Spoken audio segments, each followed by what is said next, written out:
প্রদেশ কংগ্রেসের বিভিন্ন জেলার দায়িত্বপ্রাপ্ত ইনচার্জ, জেলা সভাপতি ও বিভিন্ন সংগঠনের পদাধিকারীদের নিয়ে আসন্ন পঞ্চায়েত নির্বাচনকে সামনে রেখে এক গুরুত্বপূর্ণ বৈঠক অনুষ্ঠিত হয়।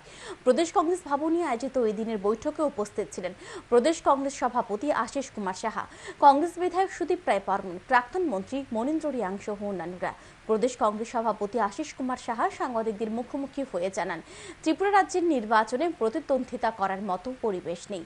গত পঞ্চায়েত নির্বাচনে 90% আসনে বিজেপি প্রার্থীরা বিনা প্রতিদ্বন্দ্বিতায় জয়ী হয়েছিল।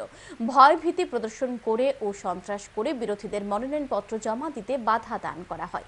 নির্বাচন কমিশনের দৃষ্টি আকর্ষণ করে তিনি বলেন, প্রার্থীদের যেন অনলাইনে মনোনয়নপত্র জমা দেওয়ার ব্যবস্থা করা হয় এবং প্যারামিলিটারি ফোর্স দিয়ে নির্বাচন করার দাবি জানান তিনি। নির্বাচনে অংশগ্রহণ করার জন্য প্রদেশ কংগ্রেস প্রস্তুত। বামফ্রন্টের সঙ্গে আসন সমঝোতা নিয়ে এই দিনের বৈঠকে সিদ্ধান্ত গ্রহণ করা হবে বলেও জানান তিনি।